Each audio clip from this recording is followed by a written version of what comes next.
Hello, नमस्कार दोस्तों। कैसे हो आप सभी? मैं साक्षी अत्री आप सभी का स्वागत करती हूँ अपने प्यारे से परिवार केडी चाणक्य सेंटर में।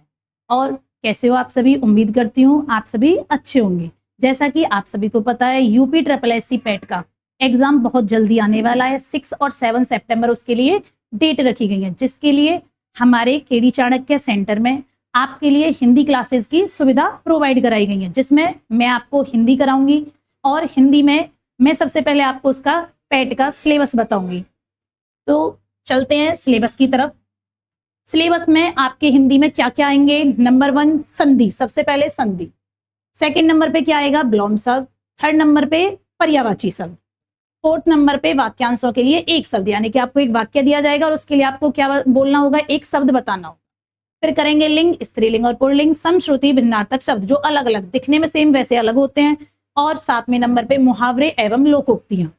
8वां वाक्य शुद्धि के नियम और उदाहरण। 9वां है शुद्ध अशुद्ध यानी कि वर्तनी, कौन सा अक्षर जो आपको शब्द दिया जाएगा, कौन सा शब्द सही है और कौन सा गलत है, वो आपको देखकर बताना है। रचनाकार और उनकी प्रमुख रचनाएं, ये भी मैं आपको कराऊंगी। और अपठित हिंदी गद्यांशों की विवेचना एवं विश्लेषण, जो उसमें गद्य और पद्य के गद्यांश आते हैं वो भी मैं आपको कराऊंगी। तो इसी में हम आगे बढ़ते हैं। और मैं आज जैसे आपको यूपी ट्रिपल एससी पेट में क्वेश्चन पूछे जाते हैं उसी के प्रीवियस ईयर के क्वेश्चन मैं यहाँ पर लाई हूँ और आपको दिखाऊंगी कि कैसे क्वेश्चन आता है और आपको उसे कैसे करना है। तो चलते हैं अपने क्वेश्चन की तरफ। आज हमारा टॉपिक होगा लोकोक्ति एवं मुहावरे। लोकोक्तियां एवं मुहावरे। लोकोक्तियां क्या है? लोकोक्तियां एक तत्सम शब्द है। क्या है ये? तत्सम शब्द। तत्सम शब्द। लोकोक्तियां हमारा कैसा शब्द है? तत्सम शब्द है। और मुहावरे अरबी भाषा का शब्द है। मुहावरे कैसा है? अरबी भाषा, अरबी भाषा का शब्द है।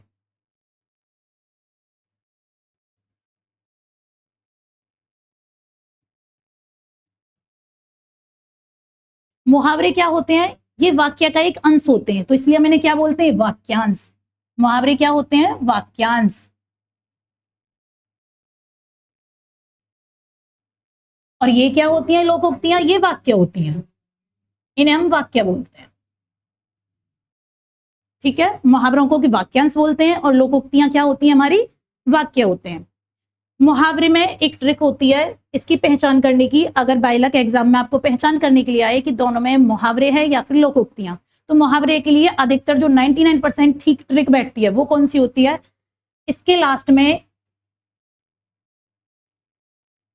यानी कि इसके अंत में ना की ध्वनि, अंत में किसकी ध्वनि आती है? ना की ध्वनि आती है। आप इससे पहचान सकते हैं कि मुहावरे क्या, इनमें से कौन सा मुहावरा है और कौन सा लोकोक्ति है। इसके अंत में हमेशा किसकी ध्वनि आएगी? ना की ध्वनि आएगी। तो इसी के साथ अब हम आगे बढ़ते हैं, चलते हैं अपने क्वेश्चन की तरफ। आपके एग्जाम में, आपके पेपर में ऐसे ही एक क्वेश्चन आएगा और उसके 4 ऑप्शन दिए जाएंगे। 4 ऑप्शन में से आपको इसे पहले पढ़ना है कि सदा एक समान रहने पर क्या है? ये लोकोक्ति। सदा एक समान रहने पर लोकोक्ति प्रयुक्त होती है। इन चारों में से कौन सी? पहला, सांच को आंच नहीं। दूसरा, सावन हरे न भादौ सूखे। तीसरा, भागते चोर की लंगोटी ही सही। चौथा क्या है हमारा? सहज पे सो मीठा होए। सहज पे सो मीठा होए। सदा एक समान रहने पर उसके लिए क्या होता है? सावन हरे ना भादौ सूखे, यानी कि चाहे सावन हो चाहे भादौ हो, वो समान कैसा रहे? हमेशा ही समान रहे। तो इसके लिए क्या हो जाएगा? सदा एक समान। इसमें हम इसको देखेंगे क्योंकि एक ही क्वेश्चन में हम 4 ऑप्शन को एक साथ कट करते हुए चलेंगे, देखते चलेंगे, तो जिससे हमें क्या पता चलेगी? एक ही क्वेश्चन से 4 क्वेश्चन की नॉलेज होगी। पहले में सांच को आंच नहीं, यानी कि जो सत्य है वो सत्य है, उसे कभी भी झुटलाया नहीं जा सकता। सांच को कभी भी किसी की आंच नहीं होती है। भागते चोर की लंगोटी ही सही, यानी आपको जहां पर कुछ ना मिल रहा हो और वहां पर आपको थोड़ा सा मिल जाए तो वो भी बहुत है।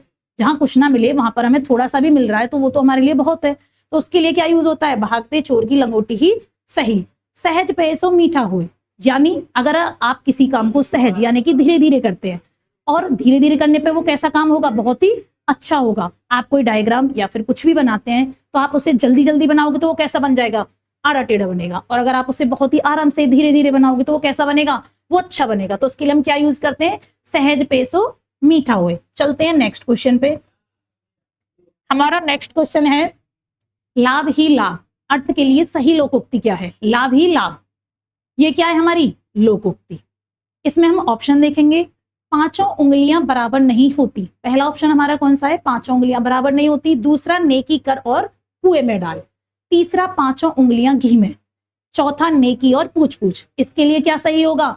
लाभ ही लाभ के लिए पांचों उंगलियां घी में होना। जैसे आप किसी एग्जाम की तैयारी कर रहे हो और साथ में अपना बिजनेस भी आप स्टार्ट कर रहे हो, आपकी जॉब भी लग जाती है और दूसरी तरफ आपको उसमें क्या होता है, जो आपने अपना काम स्टार्ट किया उसमें भी फायदा होता है। तो आपको दोनों तरफ से क्या हो रहा है? लाभ ही लाभ। तो उसके लिए क्या हो गया? यानी कि आपकी पांचों उंगलियां क्या हैं? घी में। सेकंड वाला नेकी कर और कुएं में डाल, इसको भी हम देखेंगे। नेकी कर यानी कि आप कुछ भी काम कर रहे हो, अच्छा काम कर रहे हो, उसे करो और भूल जाओ, तो उसके लिए हम यूज करते हैं नेकी कर और कुएं में डाल। पहला ऑप्शन है पांचों उंगलियां बराबर नहीं होती। इसके लिए क्या होता है? जैसे आपने देखा होगा कोई व्यक्ति किसी चीज में निपुण है, कोई किसी में है, किसी के अंदर कोई दोष है, किसी के अंदर कोई गुण है। जैसे व्यक्ति समान नहीं है, ऐसे ही यहां पर यूज करा जाता है पांचों उंगलियां बराबर नहीं होती। हमारे हाथ की पांचों उंगलियां बराबर नहीं होती हैं। चलते हैं नेक्स्ट क्वेश्चन पे। बोए पेड़ बबूल का तो आम कहां से खाए? यदि आप पेड़ बबूल का बो रहे हो तो आम कहां से खाओगे? जो आपने बोया है वही आप काटोगे। तो उसके लिए हम यूज करते हैं, इसमें हम पहले देखेंगे कर्म के अनुसार फल मिलता है। पहला ऑप्शन है कर्म के अनुसार फल मिलता है, तो ये तो नहीं होगा। कर्म के अनुसार फल नहीं मिलता, यानी कि आपने जो कर्म करा है उसके अनुसार फल नहीं मिलता। कर्म करो फल की इच्छा मत करो, कर्म और फल में संबंध होता है। तो हमारा ऑप्शन कौन सा हो जाएगा? ये। और इसे हम ऑप्शन नंबर क्या बनाएंगे? Option number 4। इस पर हम लिख देंगे 4। तो हमारा ऑप्शन कौन सा सही है? 4। यानी कि कर्म और फल में संबंध होता है। आपने कर्म करा बबूल का पेड़ बोने का, तो उसमें आम थोड़े नहीं मिलेंगे। जो आपने कर्म करा है आपको वो ही मिलेगा। बबूल का पेड़ बोया है तो आपको बबूल का ही पेड़ मिलेगा। तो इसके लिए क्या सही है? कर्म और फल में संबंध होता है। चलते हैं नेक्स्ट क्वेश्चन पर। लश्कर में ऊंट बदनाम, इस पर क्या होता है? जैसे किसी ने कोई काम बिगाड़ दिया और उसको आपके ऊपर डाल दिया कि ये काम इसने बिगाड़ा है और उसकी सजा आपको मिल गई, तो उसके लिए हम यूज करते हैं लश्कर में ऊंट बदनाम। इसका पहला ऑप्शन मोल तोल कर, ताल नहीं, ये क्या हो जाएगा? तोल। ये टाइपिंग मिस्टेक, तो यहां पर क्या हो जाएगा? तोल। दूसरा है गुणवान का बदनाम, यानी कि किसी कोई गुणी है और उसको कोई बदनाम कर रहा है, तो उसके लिए क्या आ जाएगा? गुणनाम, गुणवान का बदनाम। तीसरा है दोस्त किसी का परिणाम किसी और का, ये दोस्त नहीं होगा, ये क्या हो जाएगा? दोस्त।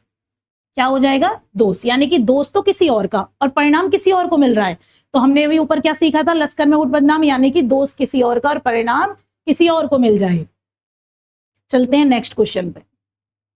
स्वावलंबी होना, स्वावलंबी का मतलब होता है अपने पैरों पर खड़ा होना, यानी कि सक्सेस को प्राप्त करना। इसमें हम देखेंगे पहला ऑप्शन क्या है? पौ बारह होना। दूसरा पानी फेर देना। तीसरा पैर पर खड़ा होना, जो मैंने अभी बताया था। स्वावलंबी होना यानी कि अपने पैरों पर खड़ा होना, तो इसका क्या हो जाएगा? पैर पर खड़ा होना। हम इस वाले ऑप्शन को देखते हैं, पानी फेर देना, यानी कि आपने कोई भी मेहनत से कुछ काम किया, दूसरे ने आकर उसको बिगाड़ दिया, तो उसने क्या कर दिया? उस काम पर पानी फेर दिया। तो इसके लिए हम क्या यूज करेंगे स्वावलंबी के लिए? पैर पर खड़ा होना। चलते हैं नेक्स्ट क्वेश्चन पे। आसपास फट जाना, मुहावरे का सही अर्थ क्या है? आसपास नहीं, इसे हम क्या लिखेंगे? आसमान। क्या करेंगे इसे? आसमान। आसमान फट जाना, जैसे आपको अचानक से कुछ ऐसी बात पता चलना जिसको सुनते ही आपको एक अचंबा हो, आपको लगे कैसे हो गया, तो उसके लिए होता है कि आसमान फट जाना। इसके लिए हम ऑप्शन देखेंगे। पहला है असंभव काम होना। दूसरा, ये इसका नहीं है, पहला है असंभव काम होना, दूसरा है बहुत शोर करना, तीसरा है चुगली करना, या फिर अचानक आफत आ पड़ना। आसमान फट जाना यानी कि अचानक आफत आ पड़ना। तो इसके लिए ऑप्शन कौन सा हो जाएगा? Option number D. चलते हैं नेक्स्ट क्वेश्चन पे। खो देना के लिए सही मुहावरा। अब आपने एक चीज नोटिस करी होगी, जहां पर मुहावरा आता है तो वहां पर क्या आता है लास्ट में? ना, जो मैंने आपको स्टार्टिंग में बताई थी। मुहावरे की पहचान कैसे करते हैं?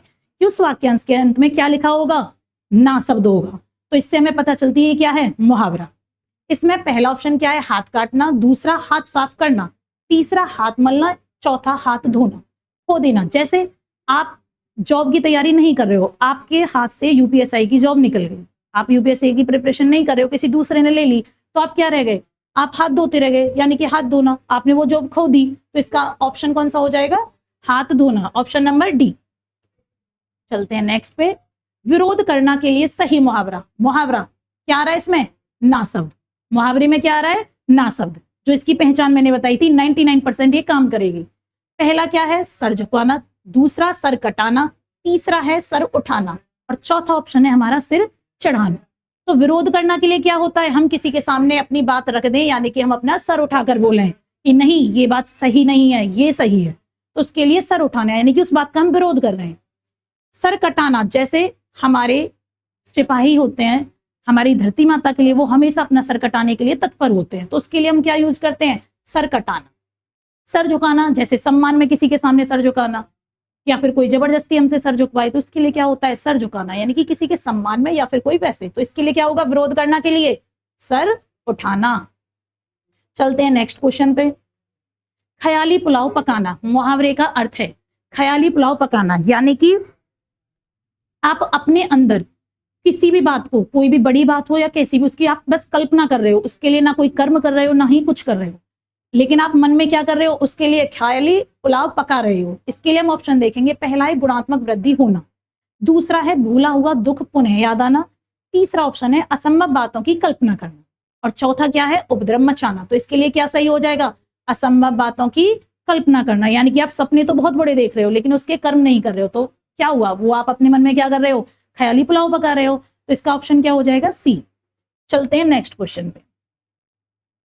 नेक्स्ट क्वेश्चन है गागर में सागर भरना, भरना ना शब्द, इसका मतलब ये क्या होगा, मुहावरा। तो गागर में सागर भरना यानी कि किसी छोटी चीज में बड़ी चीज, यानी कि आपने गगरी ली और उसमें एक सागर का पानी आ जाए, तो यानी कि छोटी चीज में बड़ी चीज आना, तो गागर में सागर भरना। इसके लिए ऑप्शन है दोहों की रचना करना, दूसरा है थोड़े में बहुत कहना, तीसरा है बहुत बोलना, और चौथा क्या है, कम बोलना। मैंने अभी बताया था थोड़े में बहुत कहना, जैसे आपने बिहारी जी के दोहे देखे हैं, तो दोहे में क्या होता है, छोटी सी एक पंक्ति होती है जिसका अर्थ क्या होता है, बहुत बहुत अधिक सार होता है, तो वो क्या होता है, थोड़े में बहुत कहना। तो गागर में सागर भरना के लिए क्या हो जाएगा, थोड़े में बहुत कहना। चलते हैं नेक्स्ट क्वेश्चन पे। नेक्स्ट क्वेश्चन है खाक में मिलना, मुहावरे का अर्थ है। यहाँ पर भी फिर से क्या आया, ना, तो क्या हो जाएगा, मुहावरे। तो खाक में मिलना, पहला है सब कुछ नष्ट हो जाना, दूसरा है बेचैन या परेशान होना, तीसरा है दबी हुई बात फिर से उभरना, जैसे कोई बात पहले से दबी हो और वो एकदम से उभर के हमारे सामने आ जाए, और चौथा है अकड़ में रहना। खाक में मिलने का मतलब क्या होता है कि सब कुछ नष्ट हो जाना, आप कुछ भी काम करते हैं और वो एकदम से खराब हो जाए, तो इसका मतलब वो क्या होगा, खाक में मिल जाएगा, यानी कि सब कुछ नष्ट हो जाए। चलते हैं नेक्स्ट क्वेश्चन पे। दूध का दूध और पानी का पानी करना, फिर से ना शब्द आ रहा है, तो इसका मतलब ये क्या है, मुहावरा। तो दूध का दूध और पानी का पानी करना का क्या होगा, पहले को देखते हैं, दुग्ध इंस्पेक्टर होना, दूसरा है मिलजुल कर रहना, तीसरा है पक्षपातपूर्ण निर्णय करना, और चौथा क्या है, उचित निर्णय करना। दूध का दूध पानी का पानी, यानी कि जो चीज सही है उसे सही बताना और जो चीज गलत है उसे गलत बताना, यानी कि उचित निर्णय करना। चलते हैं नेक्स्ट क्वेश्चन। निम्नलिखित में से किस मुहावरे का अर्थ क्या है, शर्मिंदा होगा, शर्मिंदा होगा, और क्या है, नहीं, हमें नहीं पर फोकस करना है। एक तो शर्मिंदा होगा, वो नहीं, जो नहीं है वो बताना है। पहला है पानी पानी होना, तो इसमें भी शर्मिंदा होना है। अपना सा मुंह लेकर रह जाना, यानी कि निराश होना, शर्मिंदा होना। तीसरा है टका सा मुंह लेकर रह जाना, तो इसमें भी किसका अर्थ आ रहा है, शर्मिंदा होने का। अब चौथा है मुंह में पानी आना, यानी कि कोई स्वादिष्ट वस्तु आपने देखी और आपके मुंह में क्या आ गया, पानी आ गया। तो इन सभी में क्या अलग है, ऑप्शन नंबर 4। और हमसे पूछा क्या है, नहीं है, तो उसके लिए हम क्या यूज करेंगे, ये ही, मुंह में पानी आना। चलते हैं नेक्स्ट क्वेश्चन पे।